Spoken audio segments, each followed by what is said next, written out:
Hello, everyone. Good evening. I know you're tired. My name is Mariana, and this is the last session of amazing 2.5 days that Frank has, just beautifully gathered here. And I'm from Brazil, so for the ones that are not, I also want to, thank you for coming all the way to our beautiful country. And I'm very honored to chair this final plenary. And I first want to mention that we have 2 hosts in this session. So we have Frank, the leader of Horasis and the one that has been gathering hearts here today. But we also have Professor Marcelo, the one that made us be in this beautiful space here today. So maybe you want to... I'm also very honored to say that we have a federal deputy, Tabata, which is an inspiration in our country in terms of public policy. She was one of the youngest public elected in our Congress. She has also ran to be mayor of this city, and I am sure she's getting there someday. So thank you, Tabata, for being with us. Then I want to present Jojo, which has already inspired me so much with her fight to bring the environment, the spirituality, and such important practice to the activism of spaces like this, where sometimes we forget to mention that we are part of this planet, not just inhabitants in it. So Jojo, thank you for your life experience. And Benjamin Butler, which I love the name, and I'm sure you're going to refer to his youth, eternal youth, Benjamin, but also his path of being a man who thinks of the future daily. So this is the amazing panel we're going to have with. And I am going to mention that we have these yellow t-shirt people in the back because they are amazing. They are international relations students. And I know they've been doing such a good job. And I just want to mention that I did go to university as an international relations student, so I am going to start this panel mentioning them and my journey and referring to a fish. I had a fish as a pet, and the name of my fish was Hans Morgenthau. And the international relations students need to know this, but he was a theorist of international relations who talked about realism. And the fact that I had a fish from a realist, which is usually the guy of power and of, hard theory, is that I was a cooperation girl. So I felt like I needed to be reminded, because I know that cooperation is important, Frank, and I do agree with you that it's a strength, not a weakness. But I did feel like I needed to be reminded that there is a world out there, that it's harder than what we think, and to get where we want to go, we need to make sure that there are challenges on the way. And this is how we are starting this panel. So I'm going to start with Marcelo, our host here, and ask him, in his field of work, what were the challenges that he faced for cooperation in Inova USP or in his innovation path? So, hello everyone. Well, I was wondering about me here. I'm a kind of different specimen here. I'm an electronics engineer, and for the past 4 years, I design computers, and more recently, systems. That's a very complex task. And then when we talk cooperation, talk about we, as we know, as humans, the sapiens, we exist for almost 300,000 years. And everything that we create around in this super complex society was based in cooperation. I can see clearly now the cooperation cycles that made the current humanity.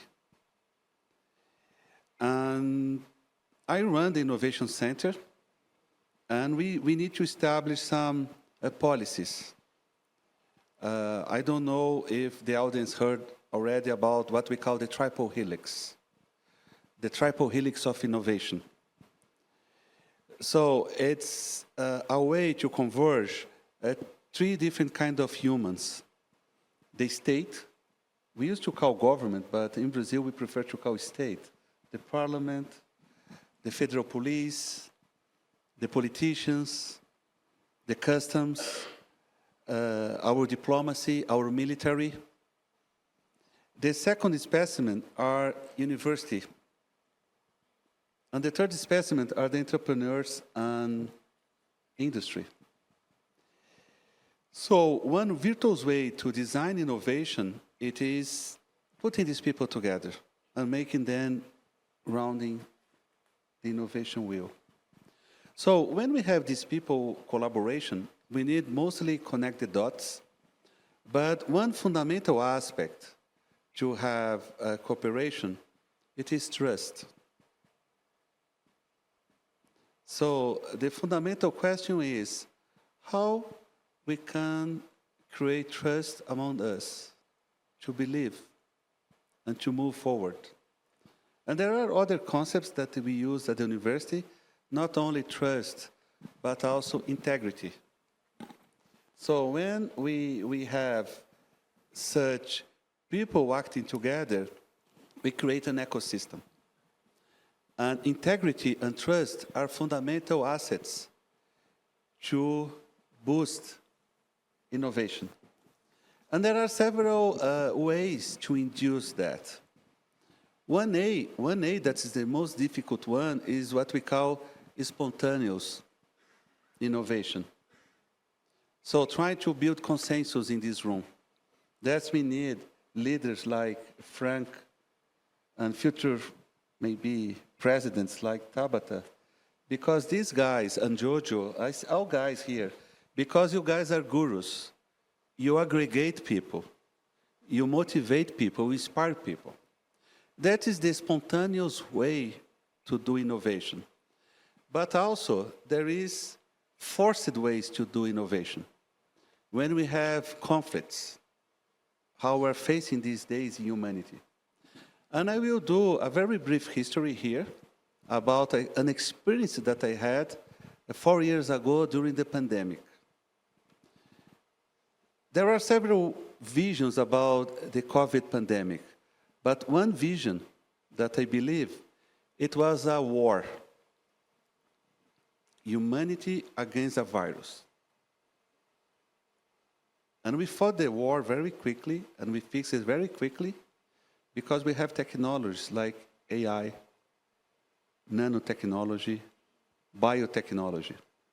But the most important thing was cooperation, Frank.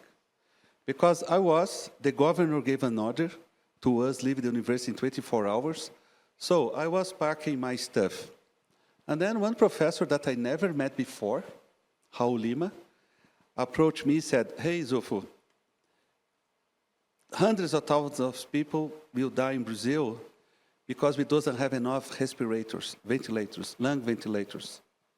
We're expecting to have 1 or 2 million people intubated, and we have maybe 2,000 ventilators. So people will die like fleas in hospitals in a few weeks. So we must design and manufacture and distribute ventilators as soon as possible." I said, "Good. I never saw a ventilator before." And then that sparked the magic of cooperation. We start to aggregate people around, and in 2 hours we have 4 people. 2 days later, in my credit card, I spent $3,000, and we have the first prototype. And then people start to hear about the ventilator.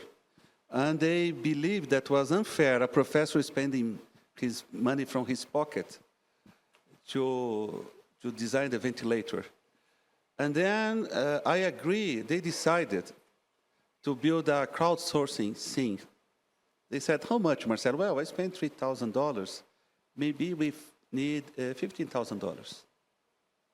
So next day, in the crowd fund, we have 2,000 people that donate us $240,000. At this moment, the network of cooperation was around 100 people. And then retired professors, especially from the engineering school, they know how to model machinery, the lung. Someone gave me the model of the human lung, a mathematical model. And then the voice starts to spread out. We are on a very negationist moment. Tabata understands the government. Press became completely silenced. So in 1 week, we jumped to 200 people. And then people start to donate money to us. One given afternoon, I was giving classes online. One anonymous donator gave us $1 million by his credit card. And then we start to scale it up. In total, we had 2,000 donators, and we have around 400 researchers at this university working in the ventilator. And then finally, we need someone to manufacture the ventilator because we don't have work hands. The Brazilian Navy show up. They step in, 80 engineering officers, the guys who are designing our submarine. The admirals said, you guys have two options, going home and watch Netflix, or you can help USP manufacturing ventilators. The 80 engineers volunteered themselves, and it was a science fiction thing. In 3 days, the Bio Special Task Force for Bio-War, they built a fabrication facility, and 2 weeks later, we got the authorization for our FDA. They start to manufacture ventilators. To make history short, we manufacture 1,000 ventilators. We distribute all of them across this country. That is the size of Europe. We have a logistics things. So we have some guys that take care of the logistics, like our Air Force. Yep. And we reach 300 hospitals, and we probably saved 20,000 lives. Wow. And that was a completely spontaneous thing. And that shows me how humans can collaborate. And when I saw guys like Frank and you guys, that gave me hope about the future of humanity. Thank you. Thank you, Marcelo. So definitely, during crisis, we find innovation, we can cooperate, but needing trust and integrity. And so I'm going to turn over to the Deputy Tabata, and because, you know, Congress is a place where you lose and you win daily. And I think you know, amongst all of us, one that can share what have been the insights that you found in those challenging situations that you faced to keep cooperation as a drive. Hello, everyone. It's my great pleasure to be here with you all. So, Frank, Benjamin, Mariana, Professor, Jojo, I really admire all of you who are here. It's my great pleasure. And maybe I can share 2 lines of thoughts with you. The first one is why our world is so fragmented as it is today. Brazil is especially in a very polarized moment. We have been seeing a lot of radicalization in politics, and this division is vivid daily in our Congress, especially in issues that are very important to me, as it is education, gender equality, and advancing the climate agenda. And my second mandate, so I've been in Congress for 7 years now, and I've been able to advance important pieces of legislation in those 3 areas, but it took me at least 4 years. So one example is our fight to make sure that girls would not miss school because they didn't have access to menstrual pads. Brazil is a very unequal country. We found out that 1 out of 4 girls had missed school already during their menstrual period. And when I first introduced that bill, if you have been online, on Instagram, Twitter, you can imagine all the hate that I received because menstruation is a taboo in my country. And at first, everyone was against my project. on the left, on the right, on media, and it took us 4 years because that was the time that was necessary to build support from outside in. We first talked to the teachers. They already knew about their reality. Then we talked to religious leaders. They also knew about their reality. Then we tried to bring parents, especially fathers, to the conversation. Then we brought the girls. And after 4 years, the girls were literally there with us in the day we voted down the veto, and I could see members from all different parties saying the opposite things they had said to me before and say they were big supporters of that piece of legislation. A similar thing happened to PED-MEIA, which is a savings account that today makes sure that 4 million low-income high school students will finish high school and have some money to start their professional journey. I'm very proud of that program. Today, 4 million students are benefited by it, but it also took me 4 years to convince Congress, which is made mostly of people who come from very high-income families, to convince them that many students were leaving the school system not because they lacked dreams, but because they had to go to work to help their families. And lastly, we had a sad but also an experience that taught me a lot with this piece of legislation that also became a law, in which we provide the directions, but also the obligation and the funds for municipalities to prepare themselves basically to adapt to climate change. And this also took us many years. Climate change is a very polarized issue in our country, and that approval was possible after the tragedy that we had in Rio Grande do Sul, here in Brazil. It's our southmost state. They faced very heavy rains for many days, and most of the state was underwater. And people lost everything they had. And after that, we saw, even though our Congress is on average against climate issues in general, we were able to mobilize common people to support for that piece of legislation and approve that. And I made a summary of maybe those 3 most important projects I've approved so far, because they give me 2 lessons. First, talking about very concrete things is a way of fighting polarization. Because on social media, you can come up with all the ideologies, all your myths, and all your created realities. But when we talk about concrete stuff, that's a way to mobilize support from real people. That was true for the girls that we mobilized in the menstrual pads initiative, fighting for menstrual dignity. That was true for PED-MEIA, making sure that students and teachers were sharing the realities that we saw during the pandemic of very talented and committed students giving up on their dreams because they had no other route. And that was true with the tragedy we saw in Rio Grande do Sul. Unfortunately, that was necessary so people could understand that, 1, our cities and states are not prepared for climate change, and 2, this is happening now, and the poorest will suffer the most.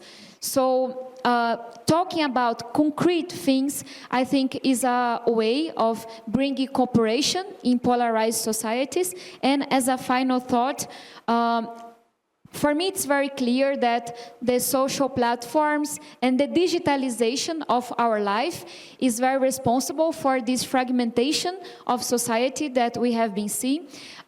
We no longer have people organizing in churches or unions, in schools. We can access people directly through social media. That's very important in my job, but that also has made us lose contact with those spaces where cooperation could be built. Because for cooperation to happen, we need some consensus. And if we lose those spaces of consensus building, then it becomes really hard. And I haven't even started speaking about fake news and hate and so on.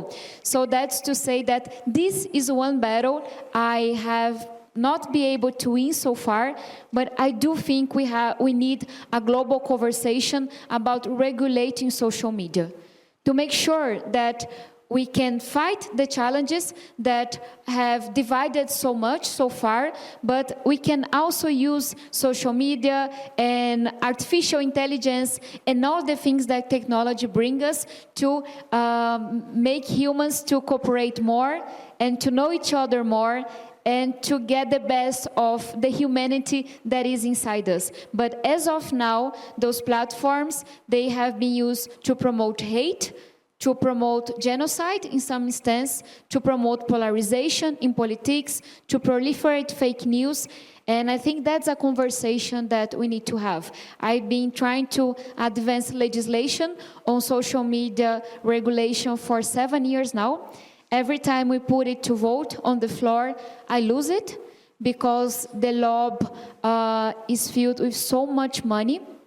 And this money comes from other countries, that is not Brazil. But I'm sure that as it is in climate change and other issues, a global response is not only necessary, but also the only way out. So, sorry for my English. It's a great honor to be here with you. And I think this conversation is very important to what we are trying to do. Thank you.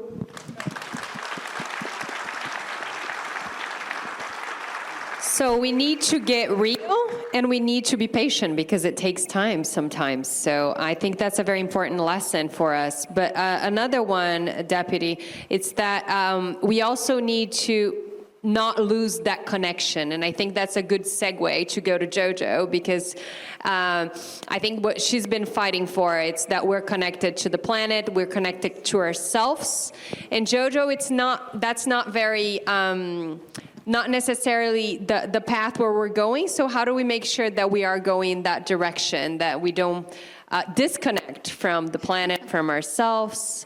So how have you found that path, please? Thank you. Thank you so much. And I'm coming to this from a legal perspective. Our organization, Stop Ecocide International, works with governments around the world, but also in civil society in a very cross-sector way to move forward a law to protect the environment. In other words, a criminal law to make it illegal to massively destroy the environment. It's called Ecocide law.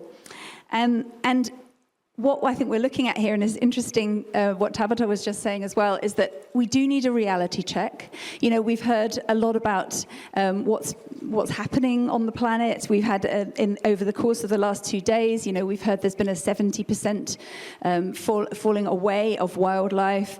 There have been 7 out of 9 planetary boundaries crossed. And, you know, whatever the economic situation, the geopolitical situation, we all require healthy ecosystems in order to function. And we've reached this point because of this disconnect that Mariana was just mentioning. Our global economic system is profoundly based on the Western canon of thought, which is very strongly dualistic. You can go right back to Plato, and you've got the ideal versus the real. You can run through the centuries dominated by the Catholic Church. You have spirit versus body, and you can segue right into the Enlightenment and the scientific sort of division, if you like, between reason and emotion, and so on, masculine and feminine. There's so many of them.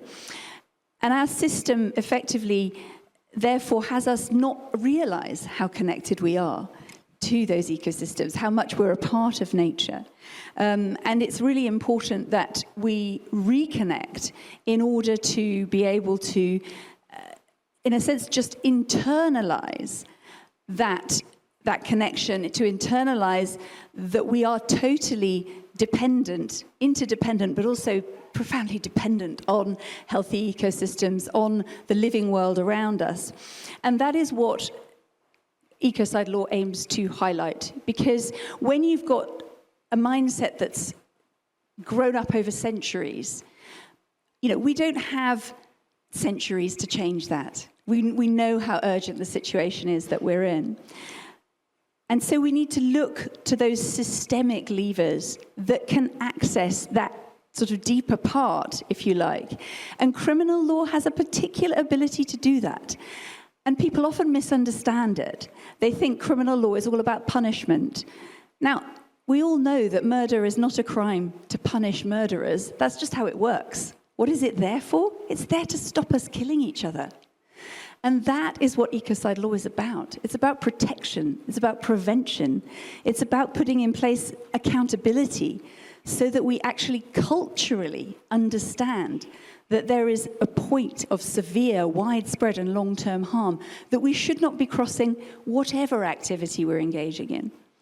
And to bring a kind of spark of inspiration into this space around this, this is now a movement really that has been progressing very fast. So where 6 years ago, no governments were talking about this, there are now over 20 countries around the world where there are proposals of ecocide law going into parliaments. There are regional agreements. There's an EU directive. There's a convention from the Council of Europe. There's an agreement from the African environment ministers to discuss this over the next 2 years. There's even a proposal at the International Criminal Court to add ecocide to the list of international crimes. All of these things have happened within the last 5 years. So sometimes, and I think it matters that the world is kind of waking up to this necessity that we have this point of urgency, that there are times where a particular issue can move forward fast. And that's really, really encouraging. And what it also does, I believe, is reflect this kind of cultural understanding that we have to stop. We can't take nature for granted. We can't just treat nature as resources. And of course, this is something that in indigenous cultures and land-based cultures around the world is profoundly understood. When we damage Mother Earth, there are serious consequences. So reflecting that in our legal system gives us the safety to move forward into a world where we have balance and harmony with the world around us. And none of us can survive and thrive without that. Lovely, Jojo. Thank you, Jojo. That's very inspiring. You did mention Mother Earth. I work with early childhood development, and I feel like, future generations has always been the future. And what we want to say to that is that they're urgent, just like the environment. And when they grow up knowing that they are part of the environment, they don't destroy the environment. That's what international relations, to my ELOT friends out there, again, are for. Because the relationship between nations and multilateralism, and we are a country hosting COP in 2 weeks, which is such an important multilateral venue. It's about knowing each other, understanding each other in order to create the legislation, Jojo, not to kill each other or to damage what's part of us, just like the environment. So with that, Benjamin, how do you look into the future, please? Well, thank you. Very inspiring voices here on the stage today. As a futurist, we established Embassy of the Future. We think, got many of my friends here in the audience, thank you, who were with us earlier in the week and also in London. If you can't imagine a positive future, how can you create one? So we time traveled to 2070 and holistically imagine a world that's possible, a holistic vision of the future. My friend sitting in the front row, Sherry Herndon, quoted the great futurist Fred Pollock from the Netherlands, who wrote a book about images of the future. There are nations in the world today that actually do have positive images of their future, and they seem to be doing quite well at the moment. Perhaps India is one of them. Take a moment and think, what's the opposite of love? Unity, oneness. What is the opposite of love? Fear. Absolutely. And so the question for us was, what are the challenges? That The big challenge, I think, is fear.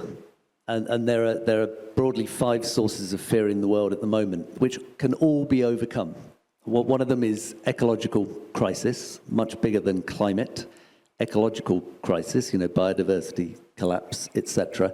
The youth and many adults around the world, maybe not everyone, concerned, and I'm sure many of the students back there are very fearful about the future of Earth.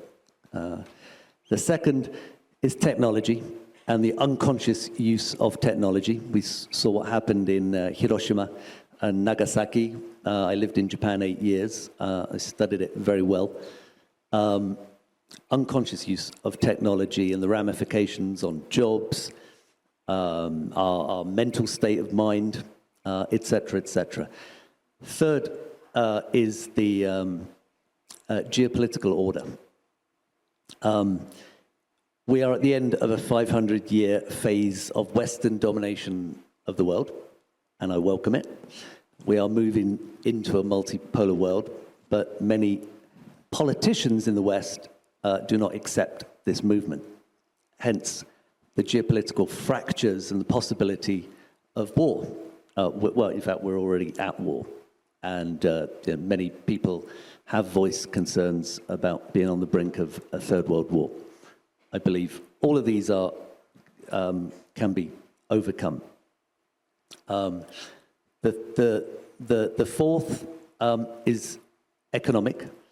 We have a dysfunctional economic system, complete focus on GDP, and paradoxically, for many countries in the world, it actually is the wrong barometer. It's like trying to fly a 747 using only one barometer of success. Let's say it's velocity. That the plane wouldn't fly very far. So we need a new metrics of well-being for nations. The financial system is dysfunctional. I was an investor for many years. Our currencies are dysfunctional, and we've created a system which is inherently, it's debt-based, and it has to generate inflation in order to maintain itself. And this perpetuates the wealth gap. There's many sources of the wealth gap. I've been observing this for many years. And when I forecast in January 2007, I forecast a crash as big as 1929. And I was worried that in the aftermath of that, these disparities would grow, and they have. And lots of policymakers around the world talk a good game, of course, present company excluded, talk a good game and talk about the wealth disparity, but there hasn't been any action. And finally, of course, there's domestic instability and cohesion, social cohesion breaking down, trust in all the major institutions are crumbling. And in Europe, you can see 3 million people on the streets of London, and lots of other anecdotes of trouble ahead, instability in our democracies. We need to rethink democracy. So these are sources of fear for everyone, but we can overcome them. And one of the major problems is othering, this separation with others. We need dialogue and collaboration. I'll come back to more solutions because I know we're short of time. Thank you, Benjamin. We want to end on a happy note. So we are going to look at what makes us hopeful. And I think that, we've spent 2 days looking at cooperative ways of dealing with so many issues that were on the Impossible program that Frank put together.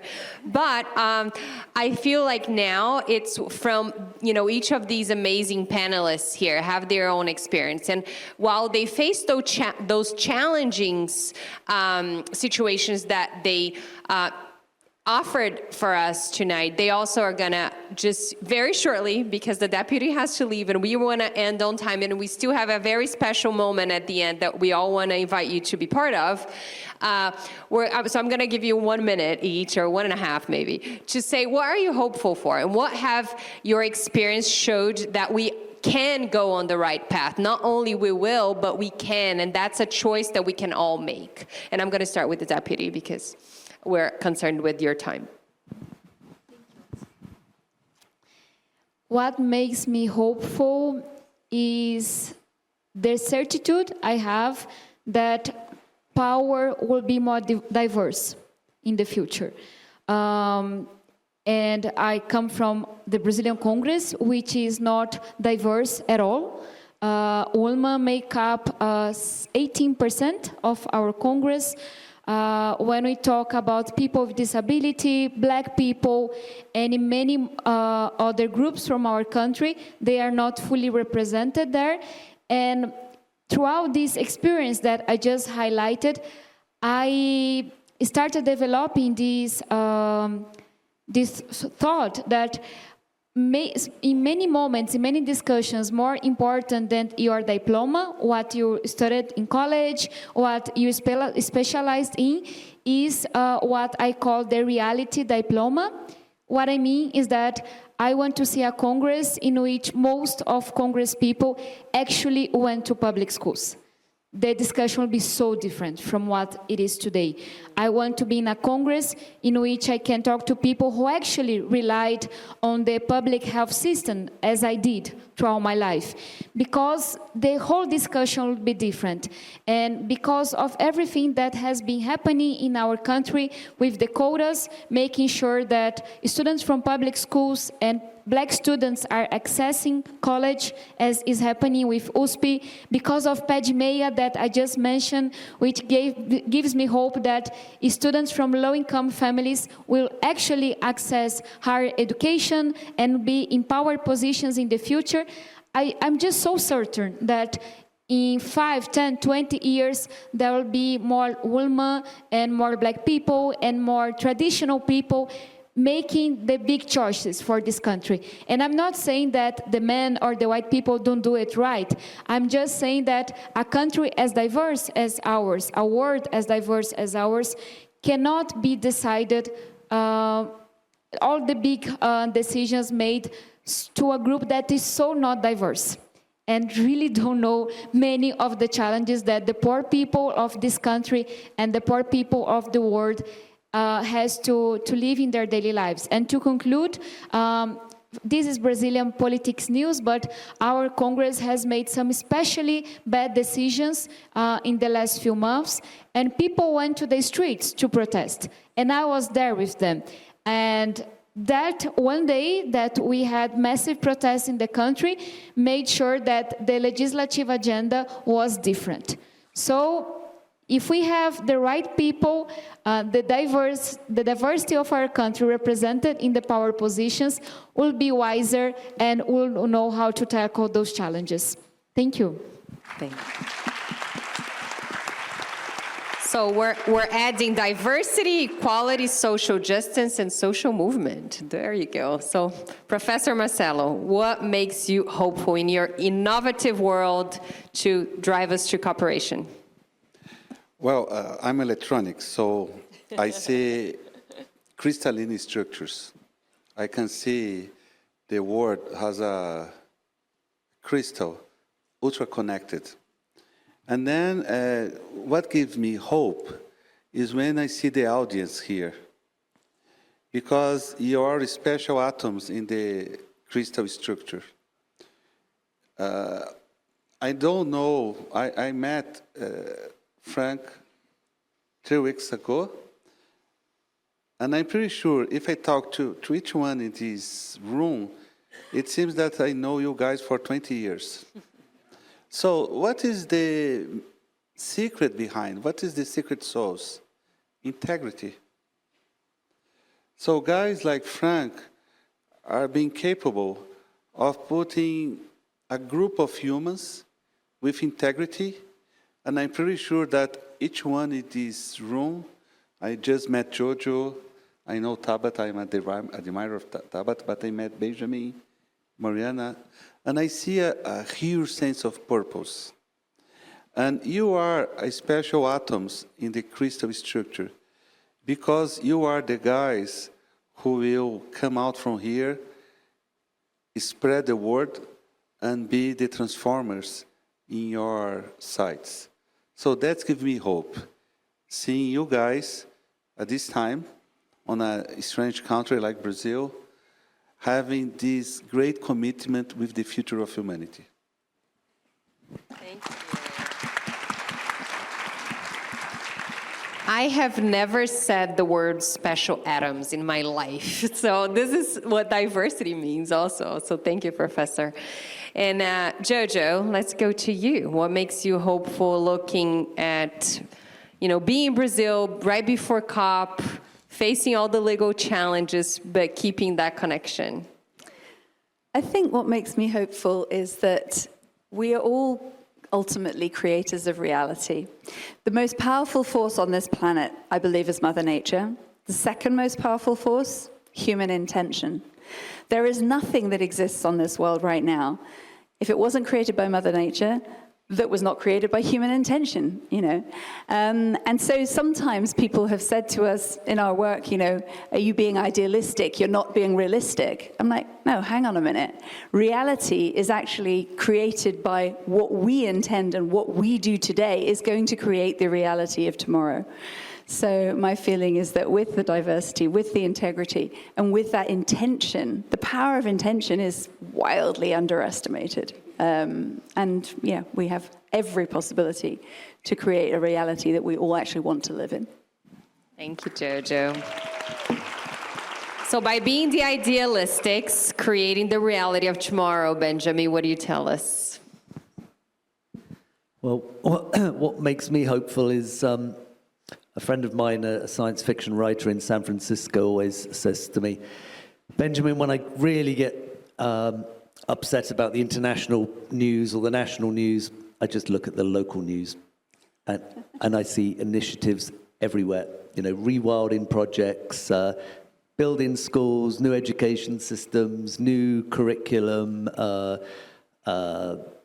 projects being developed by the youth. We do live in exciting times. It's easy to forget that. One piece of advice, apologies to journalists here, but maybe tone down one's consumption of negative news and start talking to people. And the other thing that makes me positive is being here. Frank makes me positive and optimistic. Stories. We have to tell positive stories, as our ancestors did. We've got two wisdom keepers that we're going to invite onto the stage at the end to consecrate the whole event. But that makes me very positive, and a trust in the innate goodness of the human heart. Thank you, Frank.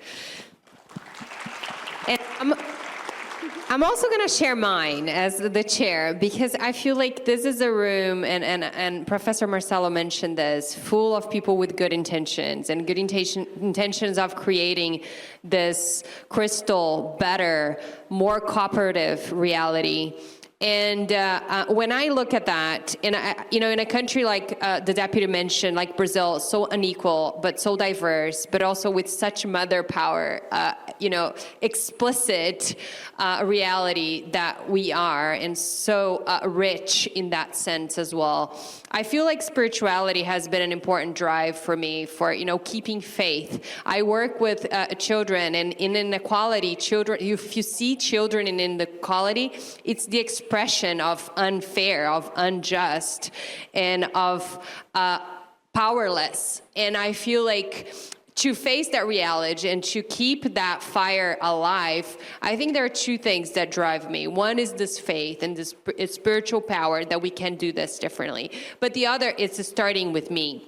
It's recognizing that the bad in the world is not out there. It's also inside of us, and trying to improve ourselves and what's wrong, not out there, but inside of all of us. And I feel like that self-responsibility is an important drive for each and every one of all of us here.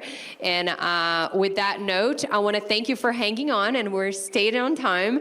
And I want to thank you for engaging and for keep doing the work that you're doing, and for just always having that pill and reminder that cooperation is a strength and not a weakness. And I'm going to pass on to Benjamin and Frank, who is going to wrap us up and finish the evening. And thank you once again.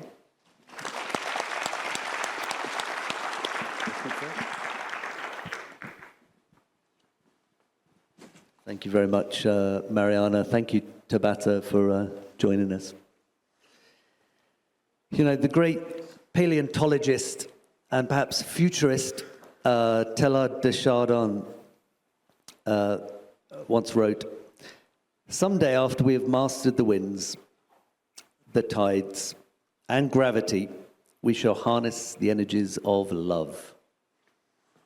Then, for the second time in the history of the world, man will have discovered fire." You know, when Frank and I were talking about this Horasis global meeting, I said to him, we need to get some like real fire to tell stories around. And of course, it utterly horrified Frank because he, well, I don't think it horrified him, but he was thinking of health and safety and insurance and all these good things. And maybe next time we can find a place to share stories around in the timeless tradition around a fire. But you know, I saw and experienced many fires over the last 3 days. We kicked off the event. In fact, for some of us, kicked off an event walking the Camino de Fer, a sacred pilgrimage to the Basilica, and that really touched me. The co-founder of Embassy of the Future, Sujit, sitting near the front there, and I were just touched by the spirit, the soul of Brazil, and just infinite kindness. People bending over backwards to help us out. Everyone along the way, everyone was greeting each other. An occasional vehicle would pass by and offer us water. I constantly actually saw people gifting each other things. You know, we know what's possible. And that was the start of my journey this week. And then on the 7th, we had a time travel event, and we went to 2070. We had a number of inspirational speakers who were all utter experts in their domains. They're not just pie in the sky folk. They were experts doing things now. But we go to 2070 because we want to harness that human imagination. And when we have that vision, it gives us that inner fire to activate ourselves and stop looking in an incremental, piecemeal way, which is what most folk do. You know, that's how we're taught to look from the perspective of today, looking forwards, focused on the constraints. Henry Ford famously said, when I want to know what cannot be done, I'll ask a bunch of experts. Now, the good news is there are a lot of visionary experts out there that can look from the future. The last 2 days have blown me away. Just so many people doing things now, but with great passion. You know, I invited two curandero shaman to this event, my friend Barry, sitting at the front here, half expected that I'd invited him into the lion's den, you know, a business corporate event with policymakers. And he said to me yesterday, wow, very good energy. People doing really good things. It's impressive. So I'm very hopeful. I think that we've had excellent speakers on everything from artificial intelligence through to one of the last panels I was on was around indigenous wisdom. We decided that maybe we needed a counterbalance to the technology of AI. So we started talking about ancestral intelligence. Could be a useful one.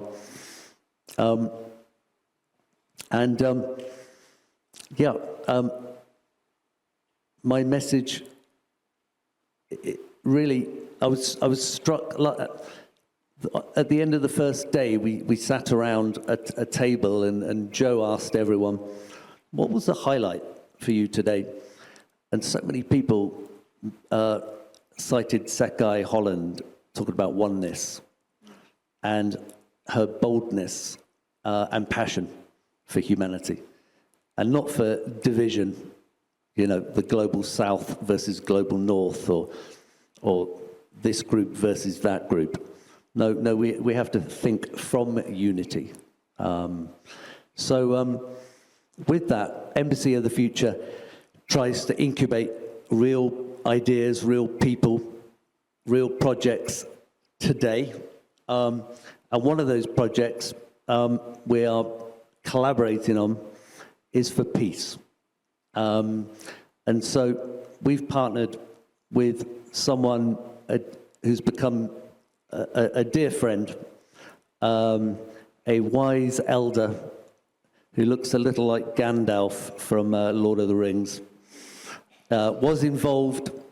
You know, we have examples in history of peace, many examples. One of them, of course, was the end of the Cold War. David Gershon was involved in the peace torches and the ending of the Cold War.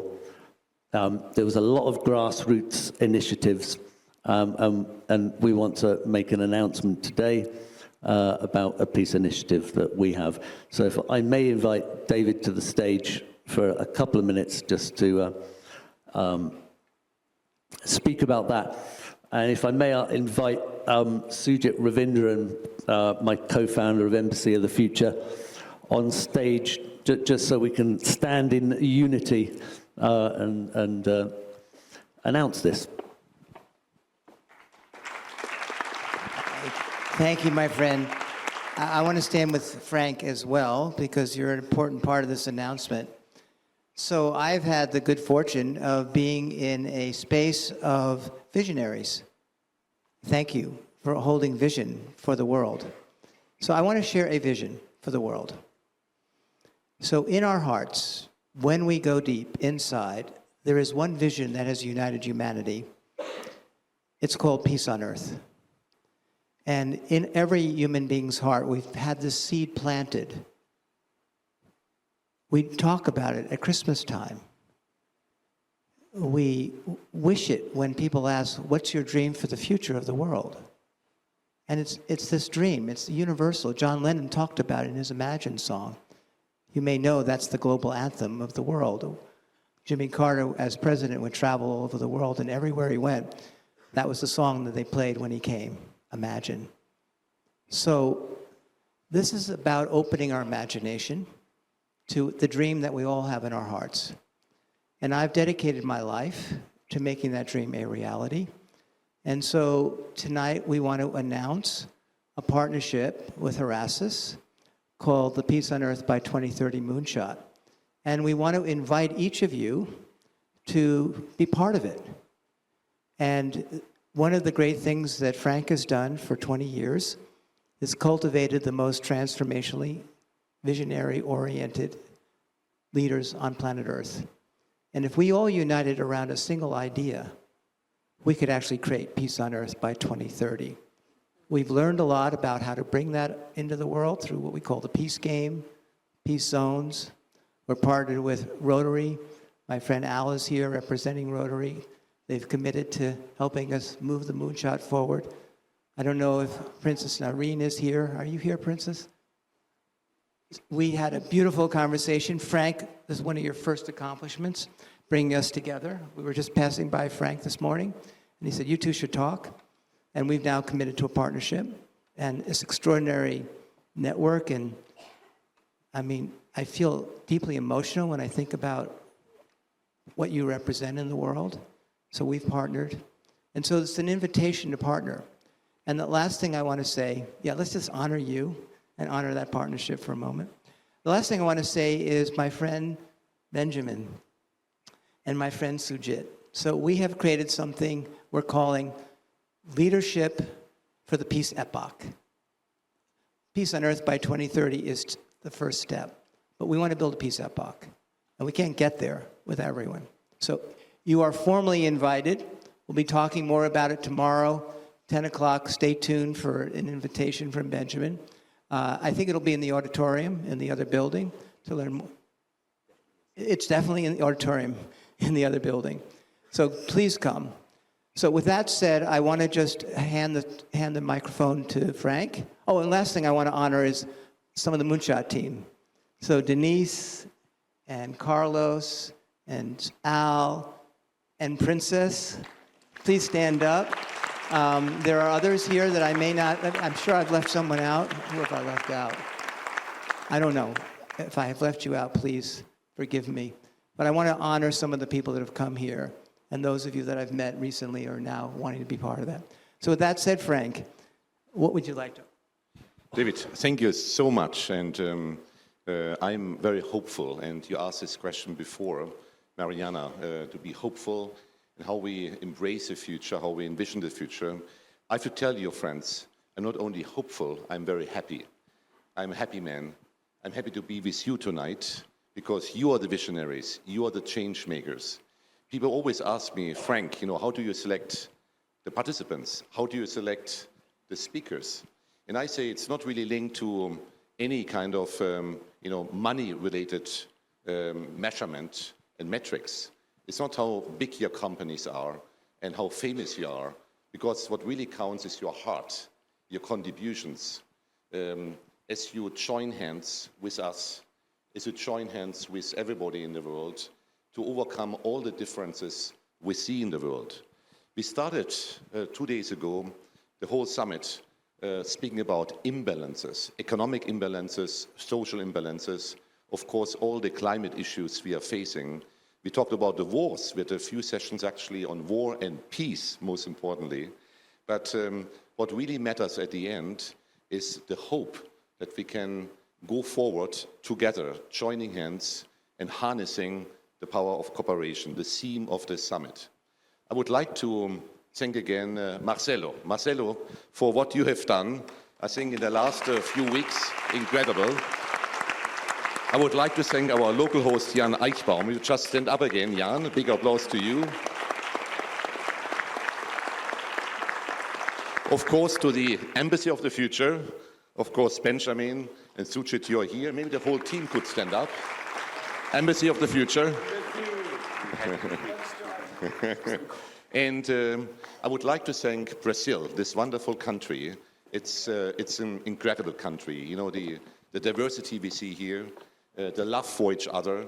And I think, a reason you're all here is not just, Horasis and to be here for a few days is really Brazil, because it's such a wonderful country.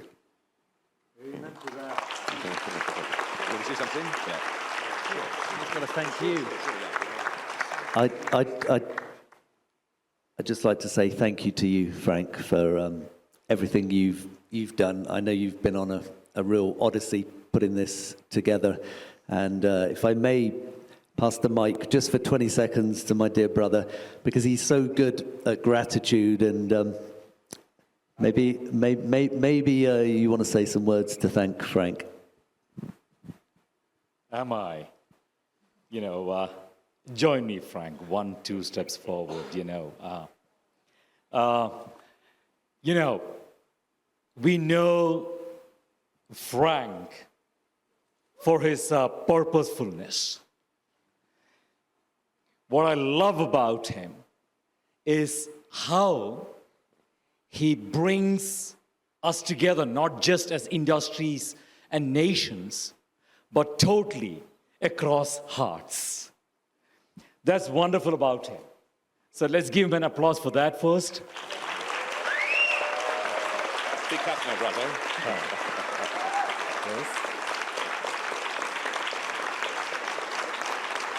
And I'm not done yet. I'm not done yet.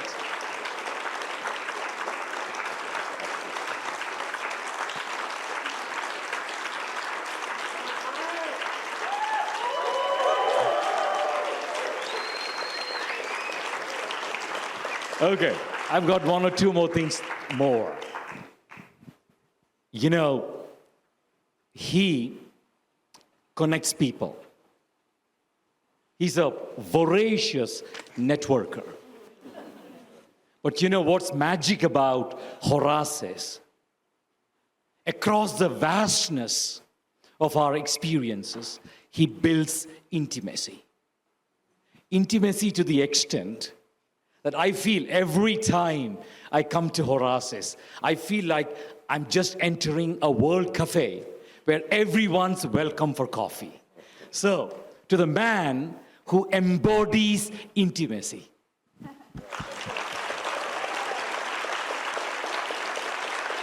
to all my brothers and sisters. To all my brothers and sisters. Totally. Last thing, I promise, last thing. You know, to make something like this happen can't be human.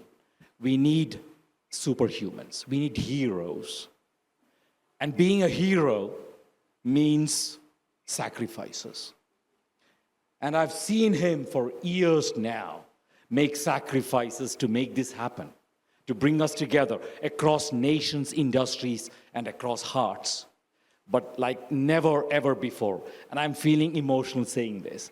Like never, ever before, both Benjamin and I, we've seen him make the greatest of human sacrifice to make this happen. So many times we thought we might not get here. But there's been an enormous personal sacrifice from this amazing leader, man, and friend, Frank. Big hug to you, Frank.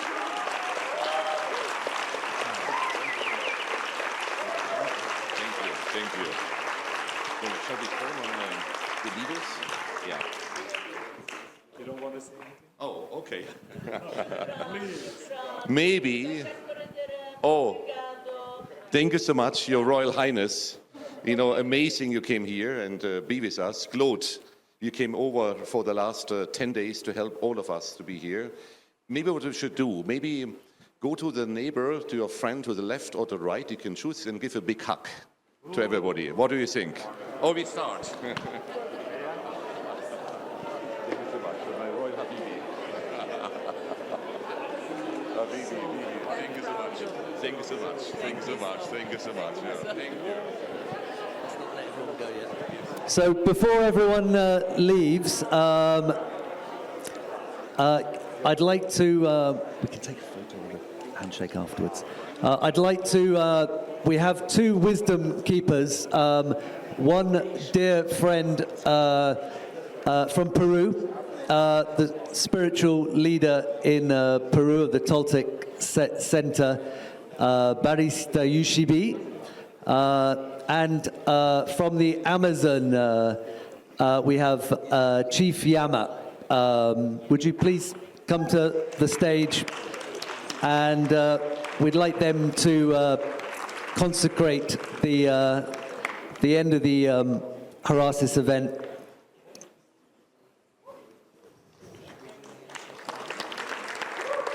And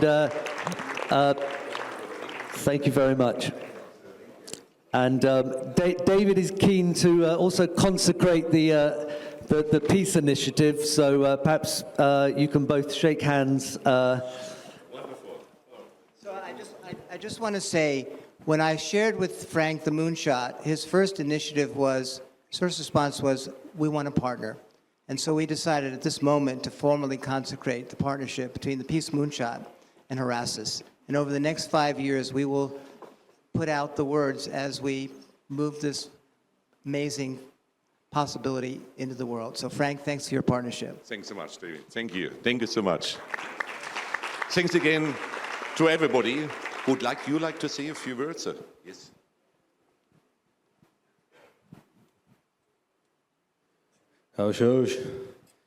Good evening, everyone. I'm very happy to be here and see so much people who really thinking about future, thinking about Mother Earth, and it's very beautiful. And I want to say very grateful for power of Creator who give life. Thank you for Mother Earth, for we have everything.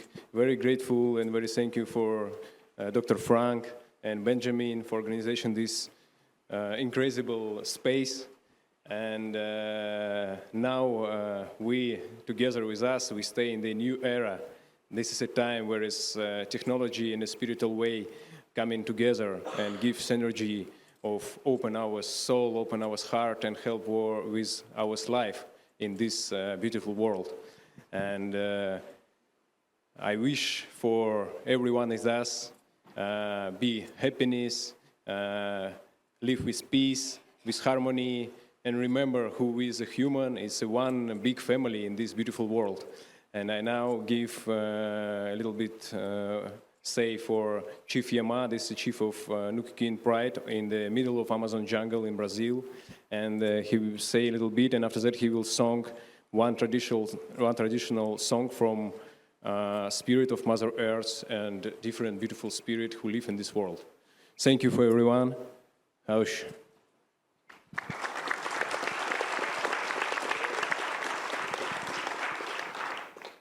Boa noite a todos.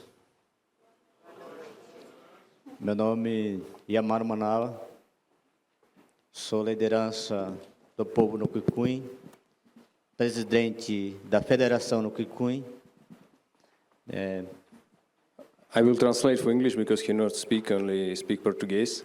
He says he is the chef of Pride Nuki Queen from the middle of Amazon jungle, and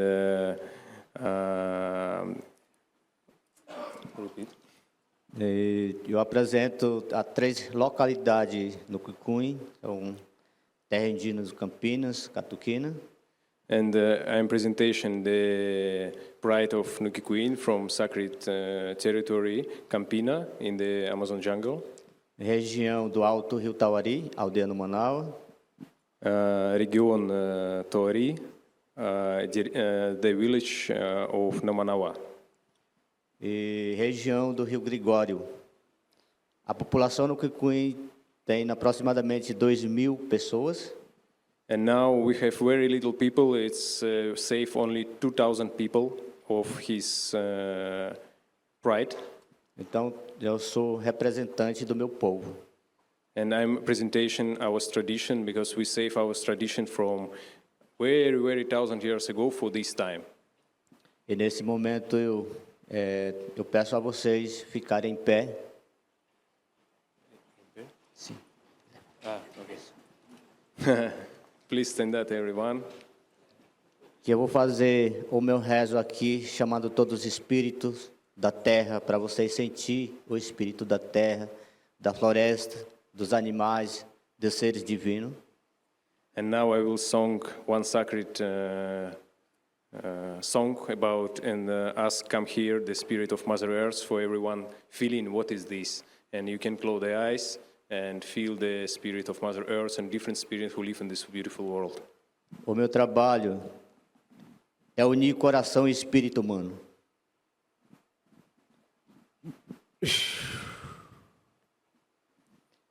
Bore, bore, bore, bore, bore, bore.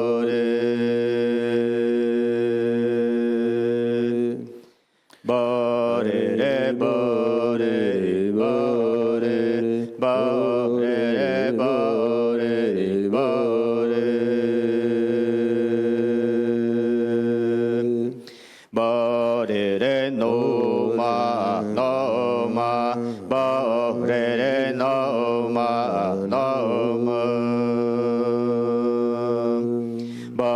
re re no ma no ma mo re re no ma no ma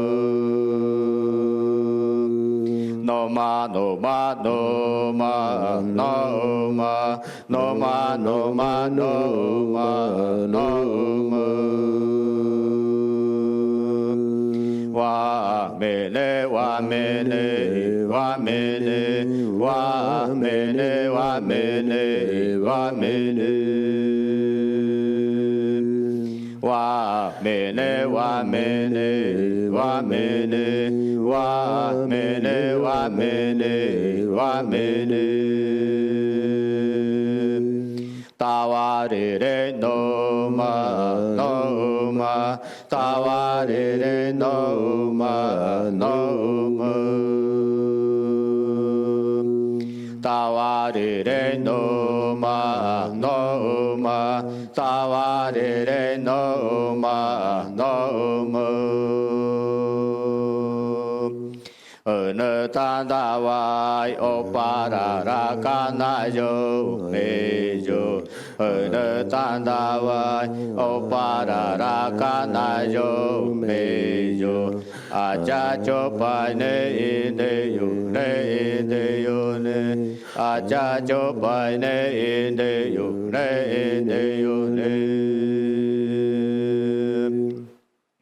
a cha cho pai na ke de yo ne a cha cho pai na ke de yo ne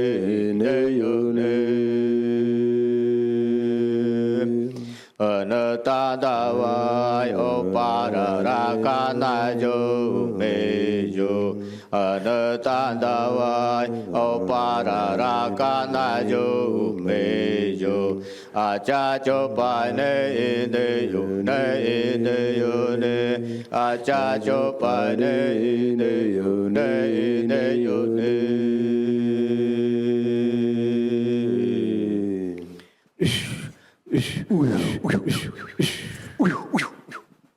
Obrigado. Thank you for everyone. Thank you so much, Chief Yama. Thank you, Barry. Thank you for making the effort to come here. We have a little surprise from our African contingent, so I'll pass the microphone over. This is the epilogue. And then we'll be finished and you can eat. Good evening to you, everyone. Frank, you can come here, please. Actually, he's my neighbor. We are 30 minutes away from each other in Switzerland. He knew nothing about this, and I really want to say thank you for taking me along. I'm 10 years now with you, Horasis, today 10 years. And we have a big surprise for Frank. African brothers, if you're there, just come over here quickly. And sisters, quickly come over. Come over. Yeah. It doesn't matter if you're white or black, just come over. I think everybody here knew what I want to say before you. They knew shortly. So history is in the making. I'm Prince Sunday from Nigeria. I live in Switzerland. So Frank has been doing a great thing since, as you know, and we've been thinking, what do we do in Africa with Horasis? So yesterday, I got confirmed from the governor of Nigeria, and I've told you, I spoke about it to you also. So we've been doing Horasis in Japan, Brazil, and for me, this is my second time here in Brazil. I was with you in Victoria. And my dream has been to bring Horasis to Africa. So we've been trying to bring Horasis to Africa. I've talked to him many times. It was not possible. But yesterday I got the confirmation from Africa saying that bring the Horasis to Africa, but in another level. So I want you to come with me, Mama. Because it's also a great opportunity for me. When she is here, she's like a mother to me, to announce this. So I would say this is the birth of Horasis in Africa. happening in your eyes here in Sao Paulo. And one thing is, every person that is here tonight or that attended this meeting, you will be a VIP invited to Nigeria. So it depends on you when you want to host the Horasis in Africa. So, yes.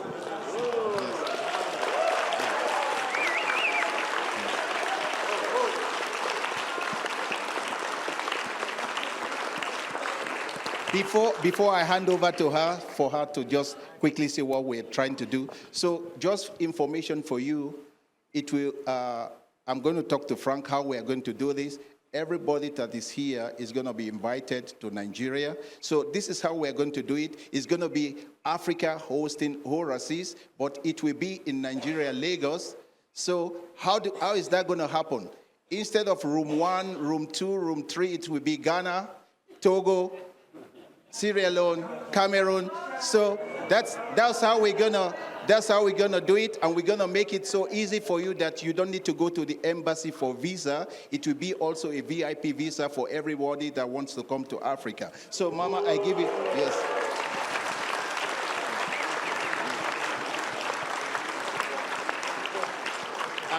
And since this is happening in Sao Paulo, where we have the experts. The guys are really good here. They will be supporting me or supporting us to create this in Africa. So the governor of Lagos said, you can plan with Frank to host this in the next 2 or whatever 3 years before he leaves. So the curtain is now open for Horasis in Africa. So as an African, we always give it to the elder to speak, yeah? So I will hand it over to you, Mama. So you can close it and just give the grace on it so that it's sealed. Okay. Basically, I just wanted to say to the Prince, who is here with us and has made it happen, Frank, that my desire since Cascais was that people from the north came back to Africa, which we hold in common as the birthplace of humanity. And I've always wanted you, Frank, to actually come to Africa and see the sacred places. So we are passing the baton from the north to, but what are you doing there? Can you come? Girls. Yes, come up. Yes. Doesn't matter. Doesn't matter. So I'm saying to you, we're passing the baton from Nigeria, which, as you know, is our heart. Nigeria has the biggest population, the biggest of everything. I believe that when they get it right, we will all get it right in the world. So we pass the baton, Frank, from wherever you've done Horasis to Africa, finally. And I hope you come to Zimbabwe first. We go to Victoria Falls. Oh, yeah. You choose the place where you want to build Horasis headquarters, and we build a hotel in Victoria Falls, Horasis Hotel, and that we then go to Lagos. Thank you very much. Wonderful, Saka. Thank you so much. Sunday. Thank you so much. What a surprise. So, Horasis in Africa. You're all very welcome. We will sit together tomorrow and nail it down. In Lagos. Yeah, you're all very welcome. I would like to thank again everybody. One very last announcement. The youth, don't go away before we say you will be in Nigeria, we hope, with the youth from Cascais and the youth from Turkey, who were so wonderful. And yes, and from Australia. And from Australia. Thanks so much, everybody. What an evening. What an evening as we start to talk about hope, happiness, contributions to humanity, connectivity. And talk about connectivity. There's a dinner waiting for us. Yes. So the team will show the way. It's just in the next building, in Marcelo, in your building, in the Inova building. 4th floor. It's a very nice place, a veranda. And we are going now. It's a Brazilian dinner waiting for us. So please, let's be there in 5 minutes.